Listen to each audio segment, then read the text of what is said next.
Melissa got back from Tampa Sunday night smelling like hotel lotion and someone else's cologne. She came in with that fake smile women use when they're trying to make sure you don't ask too many questions. Her tone was cheerful, her suitcase was lighter than it should have been, and the zipper on the side pocket was open, which it never was before. She walked in like she'd just been at some yoga retreat, telling me how exhausted she was from all the networking and running around, and that she just needed a shower and a glass of wine. And maybe, if she wasn't too tired, we could catch up properly tomorrow. That was the first time I realized something was off, not just off, completely wrong. My wife didn't do vague. She wasn't one of those people who kept things bottled up or pretended like things didn't happen. If she'd had a rough trip, she'd bitch about it. If she loved it, she'd tell me all the dumb little details. This time, just a forced smile and a quick escape to the bathroom. I didn't say anything that night. I wanted to, believe me. I sat on the couch, trying to act like a normal husband who missed his wife, while she hummed a weird tune in the shower like she was auditioning for some kind of rom-com montage. I heard her phone buzz once, twice, and then a third time. She'd left it charging on the kitchen counter, and each buzz made me feel like my skin was too tight. I wasn't going to check it. I'm not that guy. But if I didn't think about it, I just stared at the screen like it might confess something on its own. The next day, she was in a rush to get back to work. No breakfast, no lingering kiss goodbye, just a quick, "You're sweet. I'll text you." And then she was out the door like she couldn't breathe inside the house. I stood in the hallway long after she left, still holding the coffee I made for her. I didn't go to work that day. I couldn't. Something had cracked open in my head and it wasn't going to close on its own. So I called in, told my boss I had some personal stuff to handle, which wasn't a lie. Not exactly. Then I sat on the edge of the bed and tried to figure out what was going on. Tuesday evening, it clicked. I was grabbing laundry from the dryer when I found something. A single earring, small, gold, not Melissa's. She never wore gold. Said it made her skin look weird. This one had a tiny green stone in it, not even her style. I stared at it for 5 full minutes, sitting there in the laundry room, like maybe it would disappear if I just waited long enough. But it didn't. It sat there in my palm, mocking me.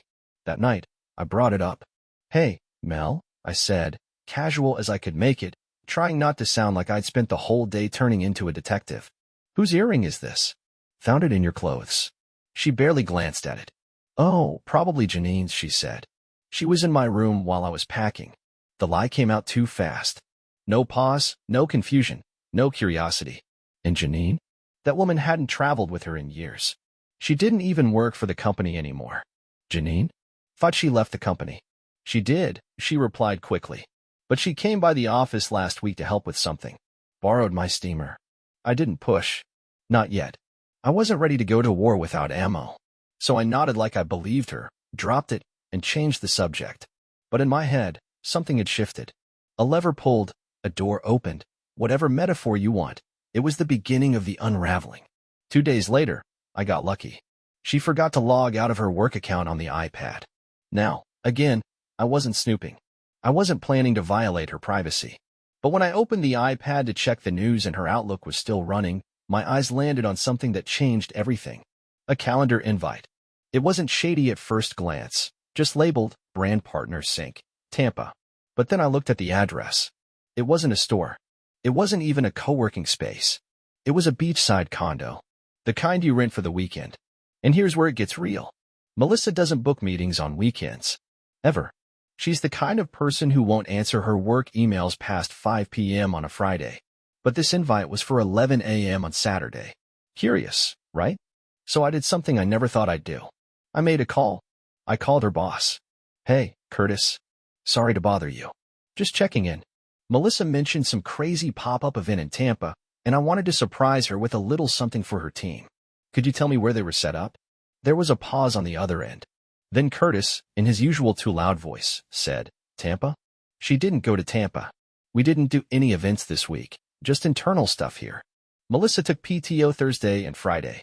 Said she had a family thing. That was it. That was the bullet between the eyes. I thanked him, made up some excuse about getting my wires crossed, and hung up.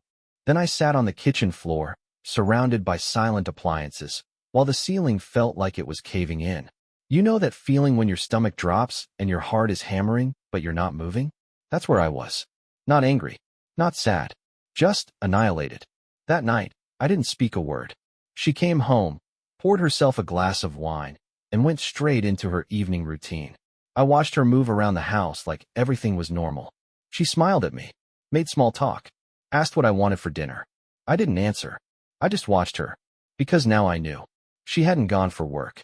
She hadn't gone with her team. She'd taken a beach weekend with someone else. And I had no idea who that someone was, yet. It took me 4 more days to figure out who the guy was, and those 4 days felt like slow suffocation. I didn't say anything to Melissa, not because I was scared, but because I wanted to be sure before I blew everything. I wanted to look her straight in the eye when I confronted her, and I wanted every detail. I didn't want her to have the chance to lie again or pretend it was something it wasn't. So I played dumb, kissed her goodbye in the morning, asked about her day at night, and listened to her rattle off nonsense about meetings and client calls while every word out of her mouth made my skin crawl. I didn't even ask follow-up questions because I knew she'd start slipping up if I gave her enough rope. And she did. On Thursday night, she mentioned a coworker I'd never heard of before, a guy named Devin. She said it casually, like he was someone she'd known for a while, mentioned him in the context of helping her with some branding proposal, but I'd never heard that name once in the past 2 years. And Melissa was the kind of person who'd talk your ear off about work. If she had a new teammate, I would have known. So when she went to bed early saying she had a migraine, I grabbed her work laptop that she'd left in her bag by the dining table and sat down with it like it was a loaded gun. I wasn't even careful. I didn't care if she caught me at that point. I logged in, checked her Slack messages, and there he was, Devin Parker.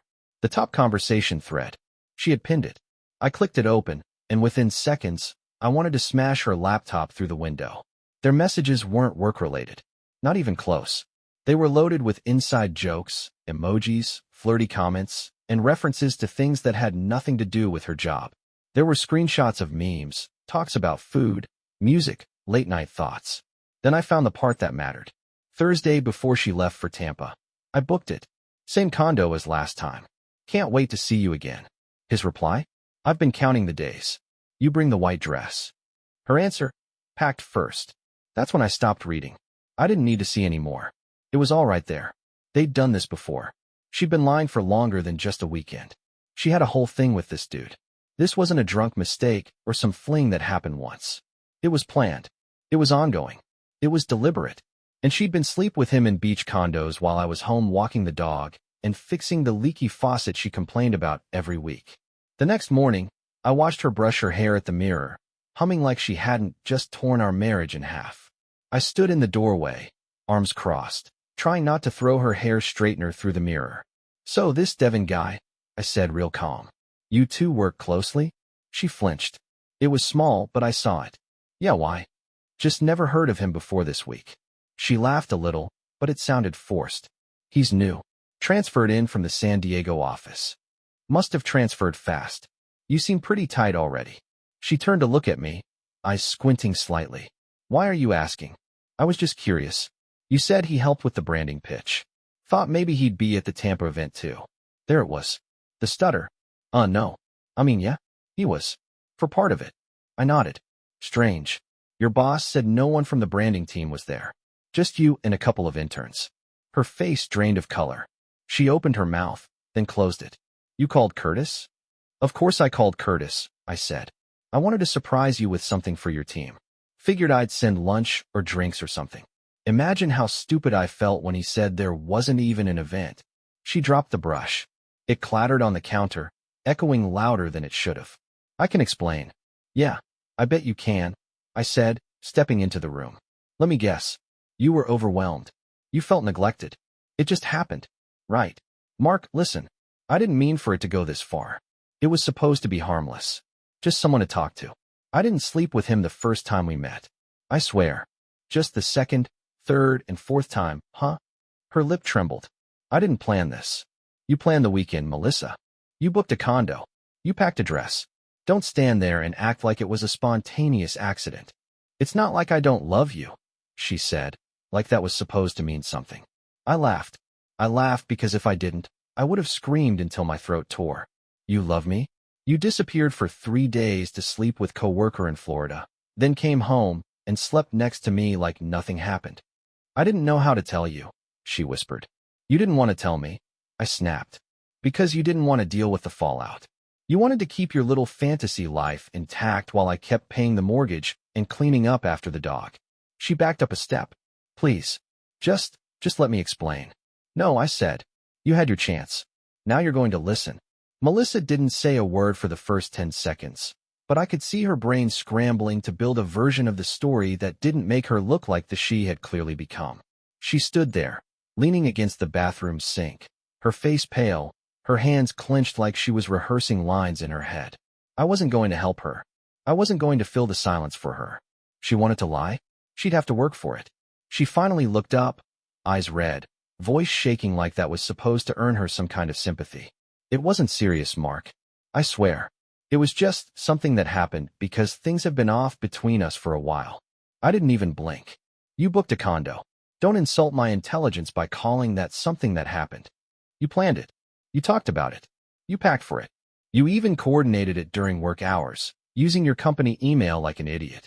You weren't some sad, confused wife looking for comfort.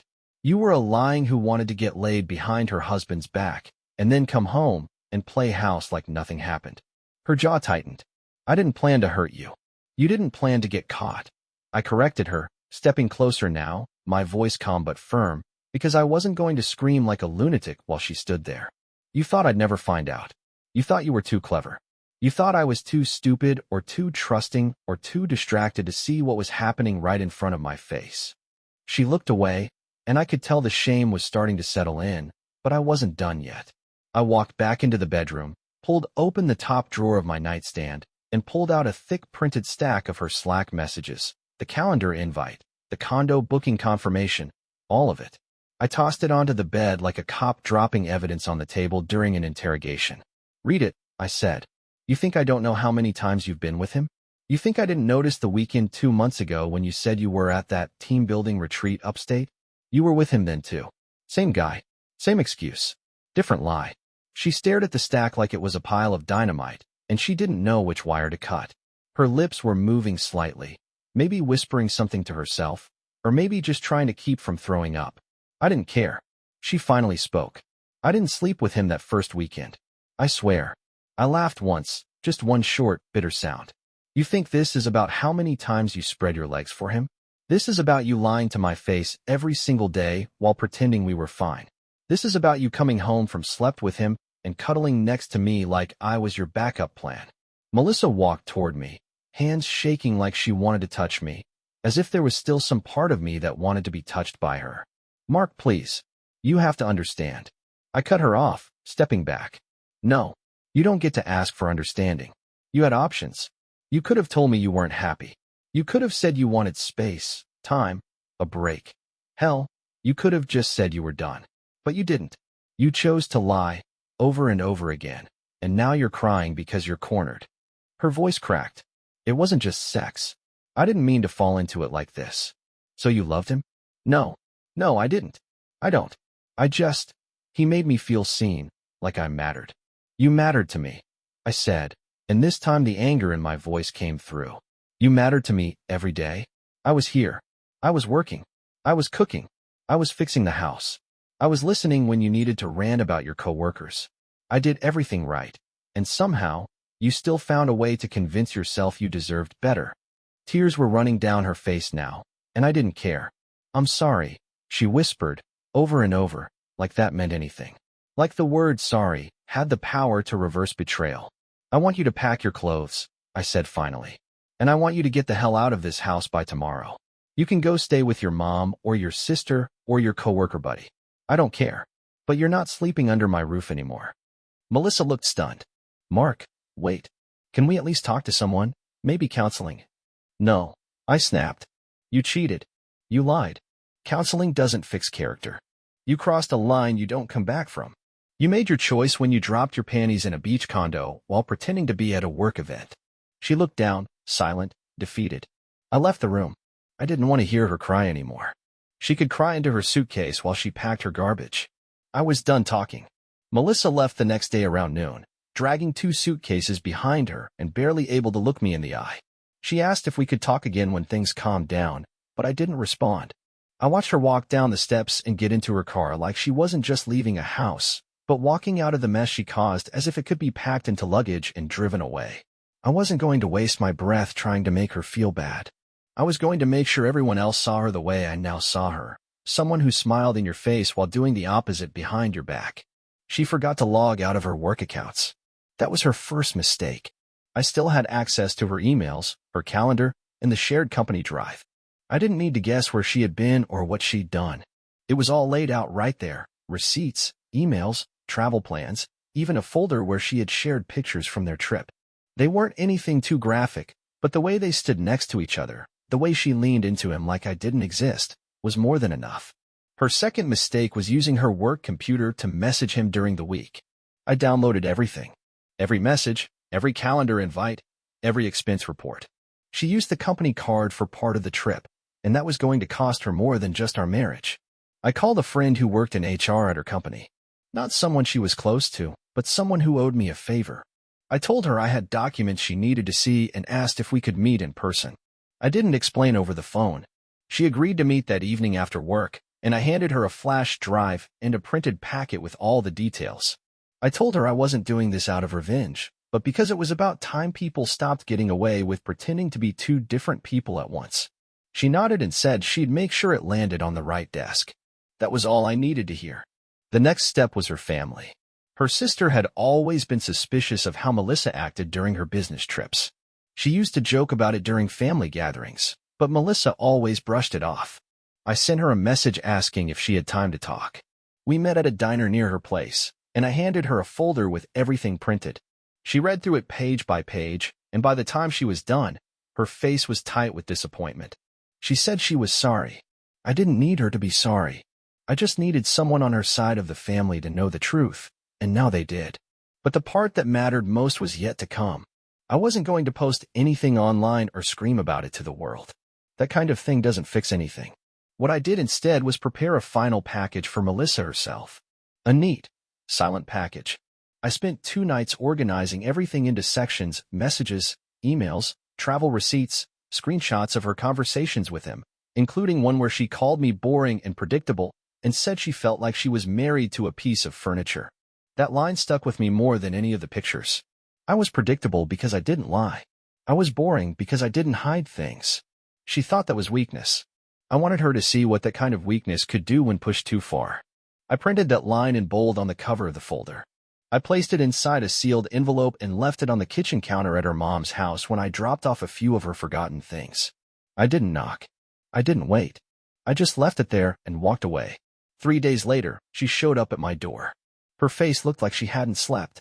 She didn't knock right away. She stood outside for a minute, maybe debating whether to go through with it. When she finally knocked, I opened the door but didn't invite her in. She looked at me, eyes glassy, voice barely there. "Why did you send that to everyone?" "Because you didn't just lie to me. You built a second life while pretending this one still mattered.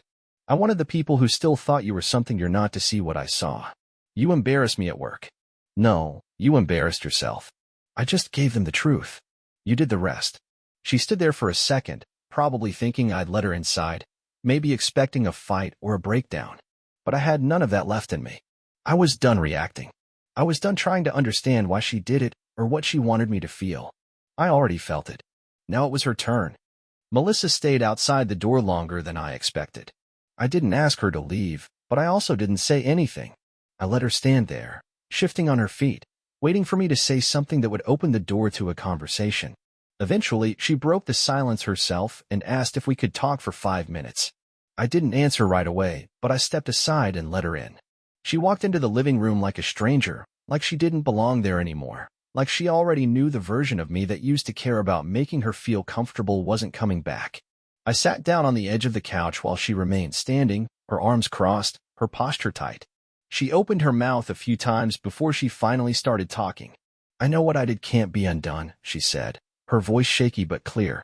"And I'm not here to beg you to forget it. I'm not even asking for forgiveness. I just need you to understand where my head was. I need to say it out loud, even if it doesn't change anything." I didn't interrupt her. I didn't nod. I just waited. She sat down on the other end of the couch and took a breath before continuing. I felt like I was disappearing. I didn't know how to say it without sounding ungrateful or selfish. I know we had a life that made sense, but it didn't feel like mine anymore. I was waking up every day going through the motions. I didn't feel seen. I didn't feel wanted. And your answer to that was to cheat? I asked calmly. To lie, travel behind my back, and act like I was some obstacle in your way instead of the person who's always been here? I didn't set out to betray you, she said. It started small. A few conversations, then texting more than we should, and then it just spiraled. I didn't expect it to get physical. I didn't expect it to feel like something I looked forward to. I raised an eyebrow. And you expect me to believe you had no control over that? That it just happened to you? She leaned forward, her voice a little louder. I'm not saying I was helpless. I made the choices, all of them. I just didn't think they'd take me this far. I thought I could manage both lives until I figured out what I really wanted. You already had what you said you wanted, I replied. A husband who supported you, who stayed loyal, who never once gave you a reason to question his commitment. You wanted more than that. And instead of talking to me like an adult, you chose lies. I was scared, she said. Scared that if I told you how I felt, you'd shut down or walk away. And instead, you created a situation where I didn't have a choice. She looked down, quiet again, then whispered, I didn't want it to end like this. I nodded slowly. Neither did I. But here we are. She looked at me then, and her expression shifted from regret to something closer to understanding. Are you going to file? I already spoke to a lawyer, I said. I'm not dragging this out. You'll get a copy by next week. I'm not interested in holding on to something that was built on a lie. Her eyes filled up, and I could see she wasn't ready for it to be that final. Is there any part of you that thinks we can come back from this? No, I answered firmly. Because this wasn't just a mistake. It was a choice you made over and over. You don't get to ask me to rebuild something you burned down. She wiped her eyes and nodded. I understand. I never wanted to be the reason you lost your trust in people. It's not about people, I said. It's about you. You did this. Not some idea. Not some moment of weakness. You. And now you have to live with it. She sat there for a while, and I let the silence stretch. There was nothing left to say that could change what had already happened. Eventually, she stood up and walked toward the door. Can I ask you one last thing? She said. I didn't answer. If we had talked before it got this bad, before I went to Tampa, do you think we could have fixed it? No, I said. Because if you were capable of fixing things, you would have talked to me before looking for attention somewhere else. You didn't need another man. You needed honesty. And you weren't willing to give that. She looked like she wanted to respond, but she didn't. She opened the door and walked out quietly. I watched her leave without saying goodbye. I closed the door behind her, locked it, and stood there in the hallway for a minute. Not sad. Not angry. Just done. 2 weeks passed after she walked out for the last time. The divorce papers were sent out and signed without any resistance. She didn't ask for anything, didn't fight over property, didn't even try to negotiate the terms. I think she knew there wasn't anything left to fight for. There was nothing I would have given her anyway. The silence between us was complete, and it wasn't the kind that feels uncomfortable. It was the kind that settles in when two people both understand exactly why something is over. We stopped being husband and wife the moment she planned that trip. The paperwork was just a formality. People started reaching out once the news spread. Some were shocked, some pretended to be surprised, and a few admitted they saw it coming before I did. Her sister apologized again, not for what Melissa did, but for never saying anything earlier when she noticed how things were changing. A couple of mutual friends tried to stay neutral, but I told them they didn't have to. I didn't need anyone to pick sides. I didn't want sympathy. I just wanted space. I didn't care who believed what. I knew the truth, and so did she. That was enough. I went back to work like nothing had happened, because I needed the routine. I needed to stop sitting in that house trying to make sense of what was never going to make sense. I canceled the streaming services we used to share, changed the locks, took her name off every utility and account. I even got rid of the couch we used to watch movies on, because it reminded me of the night she was texting him while pretending to be next to me. There were a lot of little things like that: photos, mugs, clothes she left behind. I donated or trashed most of them. The house was quieter now, but it was also clean in a way it hadn't been in years. People kept asking if I was doing okay. I told them I was. That was true, but not in the way they meant. I wasn't okay in the sense of everything being healed or back to normal. I was okay because I knew I made the right decision. I didn't hold on to something that wasn't real. I didn't let her drag it out. I didn't try to fix what she had destroyed. That's what being okay looked like for me. One night, about a month after she left, I found one of her old notebooks tucked in a drawer. It was filled with work notes and scribbles, nothing meaningful, just ideas and to-do lists. I sat there flipping through the pages, not because I missed her, but because I wanted to understand what kind of person could live two lives and pretend it was normal. I didn't find the answer. There wasn't one. Some people just make selfish choices and expect the world to bend around them. She didn't get what she wanted, and now she had to deal with that. I don't know if she stayed with the guy she cheated with. I didn't look. I blocked her on everything. I didn't want to fall into the trap of checking her social media or trying to figure out what she was doing now. That part of my life was over, and I wasn't going to carry it into the next one. Let her do what she wants. Let him deal with whatever version of her he ends up with. I've got nothing to do with that anymore. I took a short trip by myself a few weeks later. Not to escape anything, but just to be alone somewhere that didn't have our history in every corner. I stayed in a small place near the coast, ate quiet meals, walked without a destination, and slept better than I had in months. Nobody asked me where she was. Nobody reminded me of what happened. It was exactly what I needed. When I got back, I felt like something had settled. Not like a fresh start or some big change, but like I could breathe again.